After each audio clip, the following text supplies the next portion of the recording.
Hello, everybody, and welcome back to our channel, Behind the Scope LLC, another Sunday podcast. We want to thank you all for joining us, and I hope you can hear us fine. If you cannot hear us, please type something in the text box to let us know that our sound is not correct. We do not have Malcolm with us. So, Malcolm, you need to hurry and get back because we definitely need your expertise, all right? Uh, Having said that, um, we want to thank our crew because we did do the 100,000. And as you can see behind us, we have our poster up for the Houston Air Traffic Center celebrating 60 years when we were down at Kenny and Ziggy's, and that was a really exciting day. We had some really great people that joined us. We had a 90-year-old air traffic controller with us, and we also had one of the former chiefs of Houston Center, Veronica Holmes, with us. Uh, really made it for an exciting event. What do you think about that, Fred? Well, you also have to remember that this is the 100th year anniversary of air traffic control in the United States. And what just came up on the screen, Well, they can't see it. okay, you can't see it yet. Well, you'll see it later. Not today. Not today. Malcolm's not with us. Anyways, 100 years from what Orville and Wilbur started with. And with these new designs, it's like them watching Star Wars. It's so totally different with size, with speed, with performance. And it's the future. And the future not too far off. These things will start flying in about the next 2 to 3 years, and you'll see them as the airlines start to decide what they want to buy. Bob, you have more information on that? Well, yeah, these new aircraft shapes and types are going to really be probably a new challenge to the air traffic controller, because I'm sure that really large wing that's going to be on the Jet Zero aircraft, they're going to be able to climb like a scalded dog. Who knows what kind of radar signature they're going to have, and their speed. What was it? 0.9 what? 4? 96? 92? Man, that's fast. That's 0.8 underneath the speed of sound. That's what's the speed of sound? 765 at sea level. So, and the air is thin up there, so they are moving along at quite a phenomenal speed. And along with this new technology, of course, as in any government or any aviation industry, we get new acronyms. We're going to have acronyms like CCA, Collaborative Combat Aircraft, right? And then we're going to have UAS, Aircraft Systems, or uncrewed. That means no crew aircraft systems, and that's not only uncrewed on the aircraft, uncrewed on the ground. They're going to be a completely autonomous software that operates these uncrewed CREWED aircraft. That is an amazing move forward. So are you folks ready to go fly on something that nobody's up front and nobody's on the ground, and the computer decides if you want to turn or climb or slow down? That's a lot of trust, and it's something that will have to be developed and learned. For me, I still carry a pencil, and I'm always ready to write something down. I don't work too well with my little cell phone and typing things in. I don't use 2 fingers, I still use 1. Yeah, that's because of your vision, Fred. You see true. Fred on the road, give him a wide berth. That's true. Thank you. And if you see me, talk loud because I really can't hear very well. I'm guessing that the sound sounds good because I'm watching the monitor here. So if anybody out there, I see there are at least 1 or 2 people watching. Could you please type in the chat room, either send a thumbs up or a thumbs down that you can hear us. It is open to anybody that wants to chat in with us if you have any questions. So you should have seen that chat come up on your monitor. If you could respond to that you hear us, that's great. So we were just talking about this Jet Zero, and we were talking about how that's going to pave a new way for airlines, air traffic control, and just the aviation industry in general. The United Airlines has ordered about 100 of these, what they call the Z4, and they have another option for another 100. So you know that this is going to be very viable. They're going to be out there, and it's going to be an incredible type aircraft. Right? Delta and Air Alaska have also gotten options on this design for this aircraft. It'll hold about 250 people. Not your aisle seating. It's going to be a different kind of layout. And, people will have to get used to that. If you got to go to the restroom, maybe you want to be towards the end of the aisle. Or if you don't have to go to the restroom, maybe you need to stay away from the end of the aisle. Yeah. So the aircraft's potential for fuel efficiency, it's touted as having 50% gain in what we have for a current turbojet aircraft. And if you want to see some pictures of this, if you get Aviation Week, if you get Aviation Week, or you can go online looking at Aviation Week, you can probably see the article on this aircraft. It is an amazing aircraft. It looks like we're going to be flying around in a huge stealth bomber. I can't wait to get on board and be in one of these. It's ought to be a lot of fun. So the airline industry, or the company, has over $300 million that's committed to this program. So it's coming big time. It's coming in about 2 years, 2 to 3 years. You'll be able to look up and see something like this up in the sky.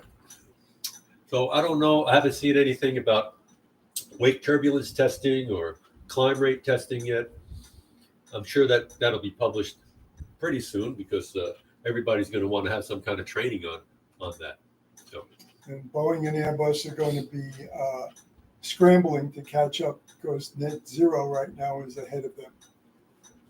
So what's net zero working on there, Fred?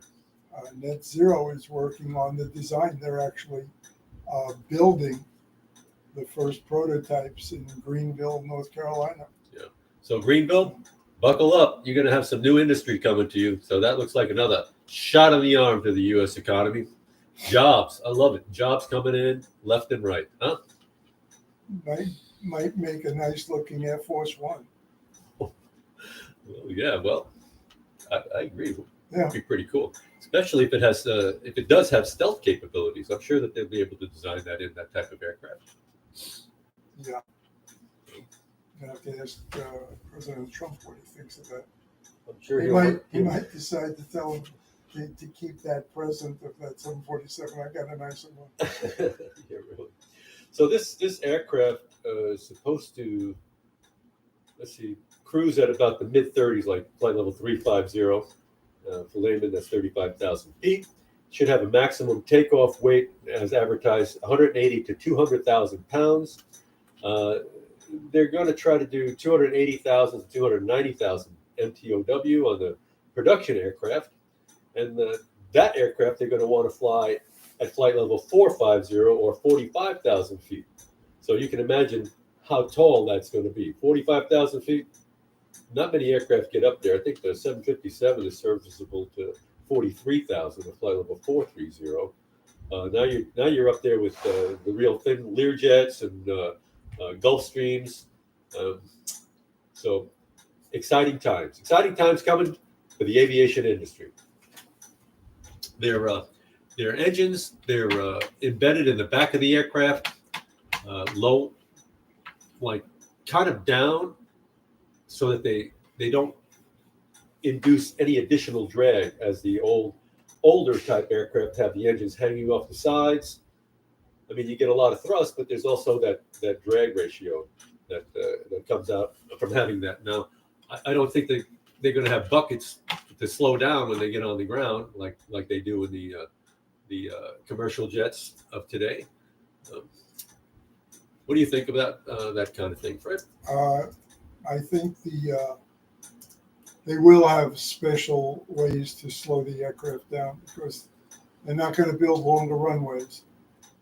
So they got to make sure this thing can land in the present airport configurations they have. The buckets may not be as we know them, but these engines, there's some buckets right there.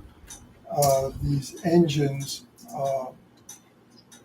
have other ways to reverse that thrust coming out the back and put it forward to slow that fuselage and that aircraft down. Yeah, I'm sorry I can't show this to you because Malcolm is not here. He decided to take a couple of weeks off with his family. Imagine that. Uh, hurry back, Malcolm. We need you.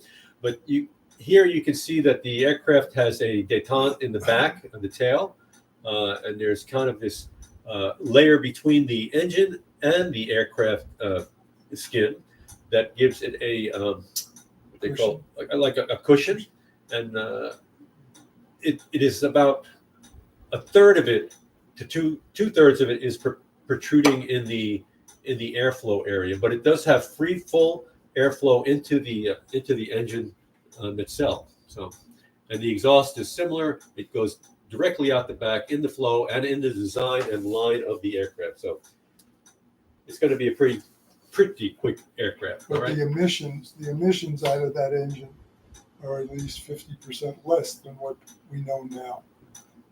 So that's why it's titled, the company's titled Net Zero. I don't know if they're going to be going to new fuels to produce less emissions.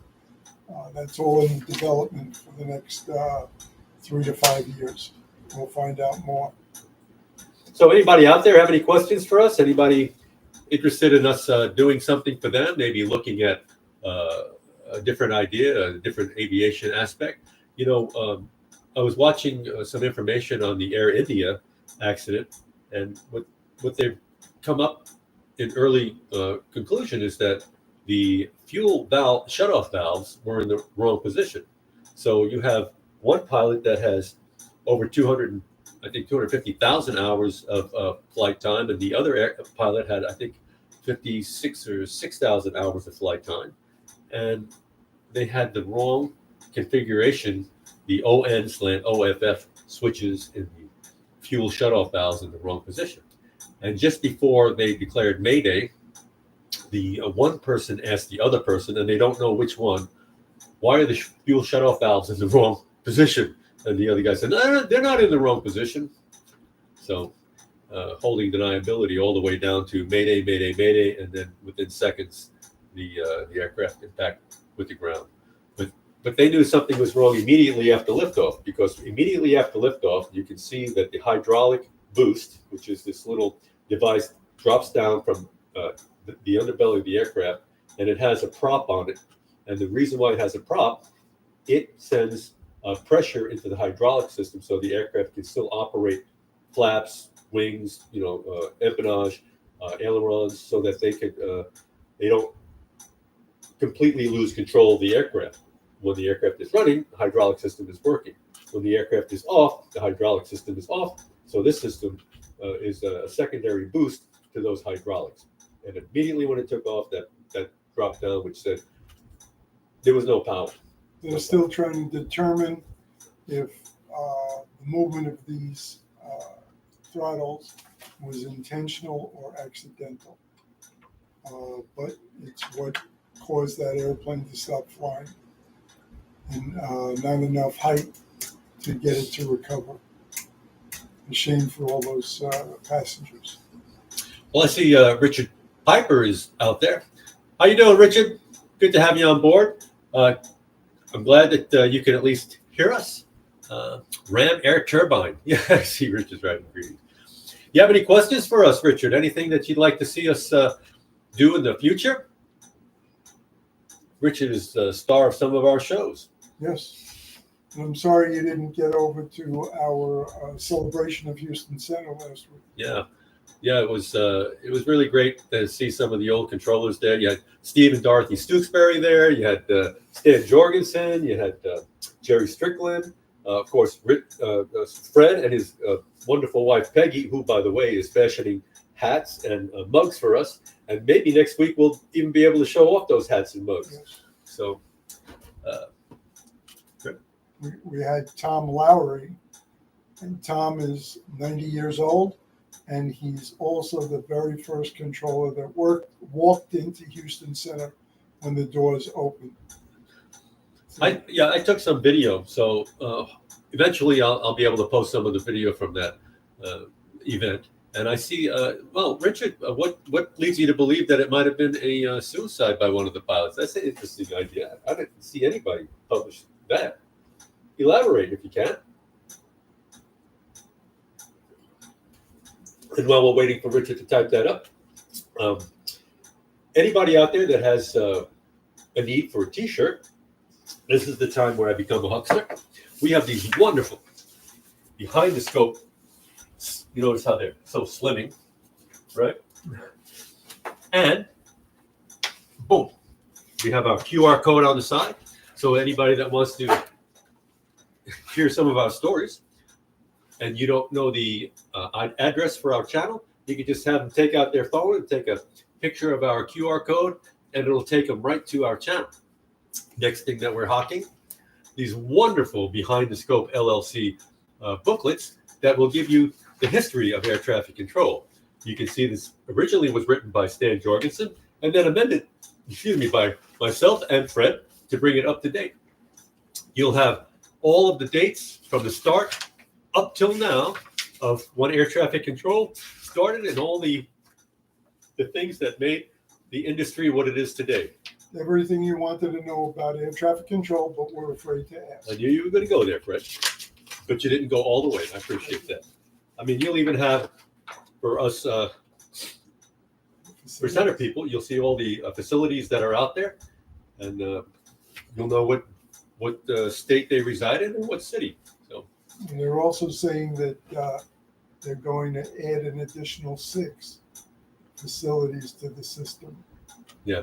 How they're going to slice that up, I don't know yet. Yeah, I'd like to see how the entire design of that's going to work, because they're just adding more bodies to the system. And, well, I guess we're not going to get confronted or asked about that. So we'll see how it works out. We will weigh in afterwards, because hindsight for us is always 20/20, right, Fred? I'm sure Administrator Duffy has a plan. Well, let me see here, Richard. So you say that the fuel shutoff valves have a detente, that they have to be moved on purpose. Yes. And Greg Faith, the former NTSB investigator, had said the same thing. Well, I missed that. Could you send me that article if you have an article, or send me the link to that? I'd like to check it out. I appreciate you weighing in on that, my friend Richard. You're always a good contributor to the show. And let's see. Sorry, I missed the 60. Yeah, we're sorry you missed it too. But like I said, I'm going to try to post some video for that. I have a lot of pictures. I had behind the scenes photographer come in, and I'm going to put all of those pictures up online, or are they already online? You might be able to go to the YouTube site and scroll through it and see some of the pictures that are on there of the people that were there. I even have a nice group shot. Oh, you know where they are? The ZHU retiree site. Go there. You'll see everybody that was at the event. Yeah. Richard, when you get a chance, take a look at Net Zero, and you'll see the designs on this new airplane we're talking about. Right, and for you, for the southern version, that'd be Net Zero, NETZERO, because Fred's a New Yorker. Right. I didn't add any extra words. All right. Thank you for that laugh. All right, everybody. Well, anything else, Fred? You got? No. That's it for the week. Well, I want to once again thank our crew. That would be Ron Green, Greenlight Productions, Wesley Reese. Wesley has a glass company here in Houston. Darn it, I forgot the name of it, but next week I'll tell you what it is. Then we have Malcolm, and we have Josh Pitts. Josh is our big, strong guy. He's also our first AC. And we have Nicole Rivera, who's our behind-the-scenes photographer. She does an excellent job. She's with Aesthetic Aperture. That's her company if you ever need photography done. Then you have Fred. If you ever need lox and bagels, he's got a great place. What's the name of the place? Four Brothers. Four Brothers. And they've got 4 locations here in Houston. And I like their bagels, too, because back when I was in New York, I used to bake bagels. Little trivia there. And then you have me, ITH Productions, Behind the Scope LLC, that Fred and I are co-producers and executive producers on. And then we have Witch of Windsor, one of my movies that'll be coming up. And don't forget to watch my other movie, Life Insurance Lottery. That's on Prime. Don't forget the design department of Peggy Shuffler. And, of course, Peggy Shuffler designed these shirts, working on our hats and our coffee mugs. Amazing work, Peggy. Thank you so much. Well, from Fred and I, hasta luego. Till we see you again. Have a good week. Yes, thank you for joining us. Yeah, I thought of